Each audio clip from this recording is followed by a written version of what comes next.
ये सब जो है जुमलाबाजी कर रहा है, नौटंगी कर रहा है, ड्रामा कर रहा है। इससे लुच्चा झूठा प्रधानमंत्री और ये नरेंद्र मोदी जो है प्रधानमंत्री, इससे कायर प्रधानमंत्री आज तक भारत का नहीं बना था। ब्राह्मण लोगों को तो छोड़ना पड़ेगा, क्योंकि जब जब भारत पर अत्याचार हुआ है तब तब भीमा कोरेगांव दोहराया गया है। तो ये लोग जो है तलवा चाटने में लगा है, ये लोग दुम हिलाने में लगा है। जैसे पालतू कुत्ता होता है ना, ठीक उसी तरह से भारत में जितने भी सांसद है, ओबीसी, एससी, एसटी, अल्पसंख्यक माइनॉरिटी वाले लोग, सभी को आवाज उठाना चाहिए और एक सुर में रिजाइन मार देना चाहिए। ये सरकार नहीं चलेगा। टोटल नपुंसक पैदा ले लिया है। चिराग पासवान तो मंकी बना घूर फिर रहा है। मंकी माने जानते हैं? बंदर। मंकी माने बंदर। हनुमान है मोदी जी का हनुमान, बाप का बच्चा है। क्यों नहीं बोलता है? क्यों नहीं बोलता है? गूंगा है, दही जमा है। सरकार में ऐसे नहीं बोल रहा है। सरकार में रह करके माई बहन को बेच देगा, अपने धरोहर को बेच देगा, अपने इतिहास को बेच देगा, तलवा चाटे में रहेगा, दुम हिलावे में रहेगा। सरकार में है तो क्या है? बहुजनों पर अत्याचार करेगा? क्यों कर? दोस्तों अभी हमारी मौजूदगी बिहार के बोधगया में है, जहां पर पिछले 60 दिनों से जो बौद्ध भिक्षु हैं 1949 जो बीटी एक्ट है उसको खत्म करने के लिए आंदोलन पर बैठे हुए हैं। और आप देख सकते हैं, जरा दिखाइए कैमरा में, देखिए किस तरीके से पीछे लाखों की संख्या में बौद्ध भिक्षु जो है बोधगया में बैठकर आंदोलन कर रहे हैं। आज इसको लेकर देखिएगा, एक व्यक्ति है जो कि अपने हाथ में संविधान लिए हुए हैं, दमपज की किताब लिए हुए बैठे हुए हैं। क्या परिचय हुआ आपका? सबसे पहले तो आपका चैनल को क्रांतिकारी नमो बुद्धाय, जय भीम, नीला सलाम, जय भारत, जय संविधान, जय जवान, जय किसान, जय ज्ञान, जय विज्ञान। मेरे बंधु, हमारा देश का विडंबना है, बहुत दुख के साथ कहना पड़ रहा है। बुद्ध महाविहार, महाबोधि महाविहार, बुद्धा टेम्पल को मुक्त कराने के लिए बीटीएमसी एक्ट 1949 काला कानून को निरस्त करवाने के लिए हमारे भारत का मूल निवासी बोध गया में यहाँ आमरण अनशन पर बैठे हैं। 52 दिन हो गया है, लेकिन सरकार के कान में जूं तक नहीं रेंग रहा है।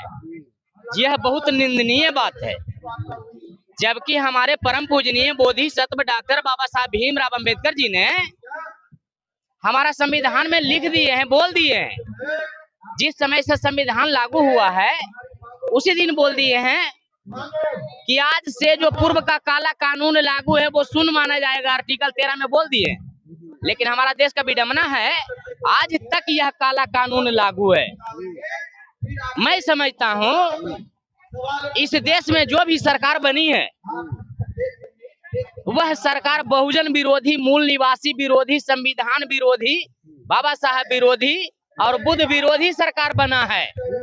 इसीलिए ये जितने भी पार्टियां हैं सभी को जूते के तले रौंद दो, जितना भी पार्टियां भारत में है। अरे सर, आप कह रहे हैं बुद्ध विरोधी, अगर ये सरकारें बुद्ध विरोधी होती तो फिर इस देश के प्रधानमंत्री नरेंद्र मोदी क्यों नागपुर में गए थे, जो गौतम बुद्ध जी की जो प्रतिमा वहां पर जो है नमन भी करने का काम किया। बाहर भी जाते हैं तो कहते हैं कि हम बुद्ध की धरती से आए हैं।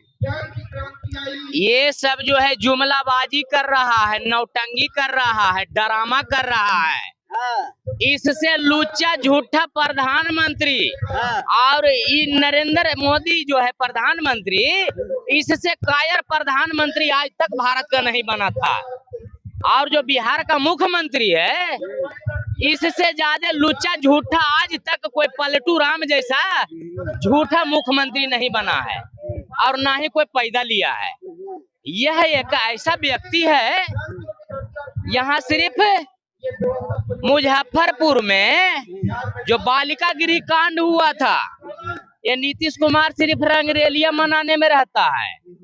और यहाँ जो लीगल कानून है वो कानून पर ध्यान नहीं देता है।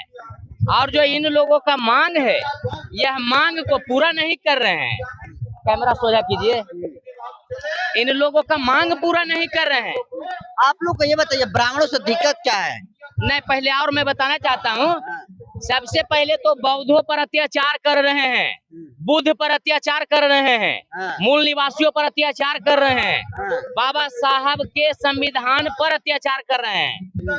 तो आने वाला समय में बिहार सरकार को और प्रधानमंत्री को जगह जगह चौराहा पर जनता पूछेगा जूता लेकर के कि बताइए आपने बौद्धिस्टों के साथ क्या किया है। जो बोध गया में आमरण अनशन पर बैठा हुआ था बौद्धिस्ट लोग, उसके साथ आप लोगों ने क्या किया है पूछेगा। हर चौराहा पर झाड़ुआ लेकर के और जूता लेकर के पूछेगा, और जवाब नहीं देगा तो उसी जगह झाड़ुआ भी चलेगा और उसी जगह जूता भी चलेगा, क्योंकि उनके पास जवाब का आंसर नहीं रहेगा। इसीलिए जनता पूछेगा। क्या लगता है ब्राह्मण लोग ये महाबोधि महाविहार को छोड़ेगा? ब्राह्मण लोगों को तो छोड़ना पड़ेगा, क्योंकि जब जब भारत पर अत्याचार हुआ है तब तब भीमा कोरेगांव दोहराया गया है। जब जब भारत पर अत्याचार हुआ है, मूल निवासी पर अत्याचार हुआ है, तब तब भीमा कोरेगांव दोहराया गया है। अब भीमा कोरेगांव ये लोग ब्राह्मण याद कर ले, और नरेंद्र मोदी भी याद कर ले, और नीतीश कुमार भी याद कर ले, आई ताड़ी पार जाहिल गंजा गवार गृह मंत्री अमित शाह, ये लोग जो है कुल मूल निवासी विरोधी है, कुल आरएसएस का पाला हुआ पिल्ला है। कुल कहने का मतलब अपना बाप को बाप नहीं कहता है और टोला मोहल्ला वाला को बाप कहता है। ऐसा नालायकों को क्या कहना। जिन्होंने तुम्हें हक और अधिकार दिया है उनको तुम नमन करो, और तुम तलवा चाटने में लगा है यूरेशियन के, ये तलवा चाटने में लगा है विदेशी के। वो जब कहेगा तो एक कुत्ता के तरह भूकेगा, ये पालतू कुत्ता के तरह काटेगा। ये सरकार को शर्म नहीं लगता है। भ्रष्ट सरकार के 3 दवाई, लत्तम जुत्तम और पिटाई।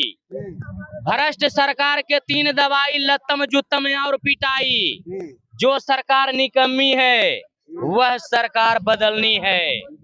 अभी बौद्ध लोग बड़ी मीठा मीठा से कुले बोल रहे हैं, लेकिन ये सरकार जो है गूंगी सरकार, बहिरी सरकार, विकलांग सरकार, अपाहिज सरकार, ये नपुंसक सरकार, ये जो कहता है हम बिहार सरकार हैं, ये तो मुखिया बने लायक नहीं है। ये ईवीएम हैंग करके बन जाता है सरकार, ईवीएम हैंग करके बन जाता है। क्या लग रहा है आप लोग भीमा कोरेगांव दोहराइएगा?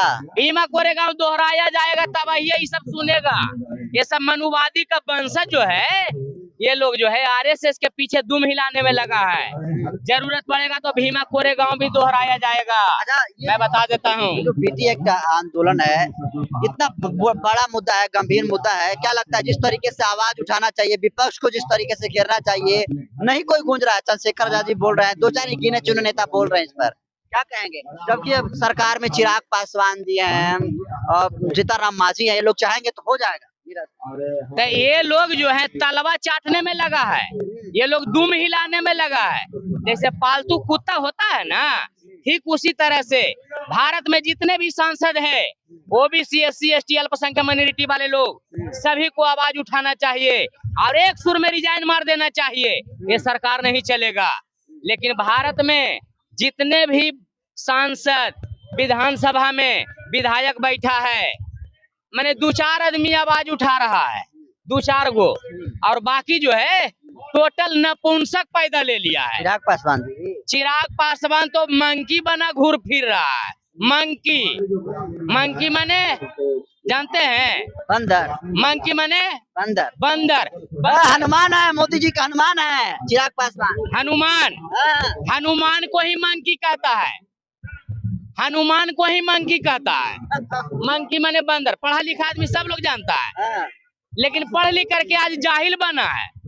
जो व्यक्ति सच को सच नहीं बोलता है, जो व्यक्ति गलत को गलत नहीं बोलता है, वह व्यक्ति जिंदा मुर्दा है। ऐसा नालायकों को समझना चाहिए, ऐसा नालायकों को सोचना चाहिए, क्योंकि जो बेटा बाप दादा का संपत्ति बचा करके रखे उस बेटा को सपूत कहता है, और जो बेटा बाप दादा का संपत्ति बुड़ा दे उस बेटा को नाजायज औलाद कपूत कहता है। तो ये सब जो आवाज नहीं उठा रहा है बुद्ध के मुक्त कराने के लिए और बाबा साहब के प्रति आवाज जो नहीं उठा रहा है, मैं समझता हूँ ये सब सभी लोग जो है नालायक पैदा ले लिया है। नालायक माने नाजायज, नाजायज बाप का औलाद है। ये लोगों को सोचना चाहिए। ना ये गलत बोल रहे हैं, नाजायज गलत हो रहे हैं, सब जायज ही बाप का बच्चा है। क्यों नहीं बोलता है? क्यों नहीं बोलता है? गूंगा है, दही जमा है। सरकार में ऐसे नहीं बोल रहा है। सरकार में रह करके माई बहन को बेच देगा, अपने धरोहर को बेच देगा, अपने इतिहास को बेच देगा, तलवा चाटे में रहेगा, तुम हिलावे में रहेगा। सरकार में है तो क्या है? बहुजनों पर अत्याचार करेगा? क्यों करता है? जब हमारा संविधान आर्टिकल 13 में दे दिए हैं बाबा साहब ने कि इससे पहला कानून शून्य माना जाएगा, तो ये लोगों को मौगवा को नहीं आता है समझ में, ये लोग गूंगा को कि हम आवाज उठावे। ये लोगों को जूता मारेगा, लाठी मारेगा तब सुनेगा। ये लोग को ज्ञान नहीं है, भूसा भरा है। वो लोग संविधान नहीं पढ़ता है, क्या लगता है? संविधान नहीं पढ़ता है तो मैंने कहने का मतलब अपना बाप को बाप नहीं कहता है और टोला मोहल्ला वाला को बाप कहेगा तो उसे क्या कहेगा? नाजायज औलाद, उसे क्या कहेगा? पूरा गरम है एकदम। आप गरम। अगर हमारा बस चलेगा ना तो एगो मंत्री, विधायक, प्रधानमंत्री और मुख्यमंत्री को हम रोड पर निकले नहीं देंगे, रोड पर घूरे नहीं देंगे। रोड आपका है, रोड आपका है तो रोड उसका है। रोड भारत के 144 करोड़ मूल निवासियों का है। ये धरती हमारी है, गगन हमारा है, पवन हमारा है, वायु हमारा है, जल हमारा है, फल हमारा है। अपने दीवारों पे सुनहरे अक्षरों में लिखवा देना है मैं भारत का शासक हूँ। लेकिन आज लिखाता है कुल है शुभ लाभ, मंकी लोग शुभ लाभ लिखा था, लूरे नहीं है। अच्छा, एक आखिरी सवाल लेंगे, संविधान लेकर क्यों आप बैठे हुए हैं? संविधान लेकर के हम लेकर बैठे हुए हैं कि जिंदा मुर्दा लोगों को जगाते हैं। जिंदा मुर्दा, धरती पर दो तरह के क्वालिटी का मुर्दा होता है। एक होता है जो सच को सच नहीं बोलता है, गलत को गलत नहीं बोलता है, वह व्यक्ति जिंदा मुर्दा है। एक होता है सांसे के रुक जाना, वो सही में मृत होता है, उसे मृत कहता है। क्योंकि मृत जो होता है वो बोलता नहीं है। एक आखिरी सवाल, क्या लगता है सरकार कब तक बिल वापस लेगी? ये जो बीटी एक्ट 1949 कब तक इसको निरस्त करने का संभावना है? देखिए, मैं आपको एक लाइन में जवाब दे देता हूँ। ये चक्रवर्ती महान सम्राट अशोक की धरती है, ये दशरथ मांझी की धरती है। जब तक तोड़ेंगे नहीं तब तक छोड़ेंगे नहीं। जब दशरथ मांझी के पत्नी जब घैला लेकर के पानी जा रहे थे तो घैला खाली फूट गया था, पानी गिर गया था। तो बताइए, वो अपना पत्नी का दिल माने वो घैला फूट गया तो उनका पत्नी का दिल टूट गया। तो पहाड़ को चैलेंज कर दिए कि अरे पहाड़, तुमने हमारा पत्नी को दिल तोड़ा है, मैं तुम्हें तोड़ कर रख दूंगा। और दशरथ मांझी ने पहाड़ को तोड़ दिए। आज माउंटेन मैन के नाम से जाने जाते हैं। चलिए सर, सच्चाई कभी छिपती क्या नहीं परिचय है। हुआ आपका?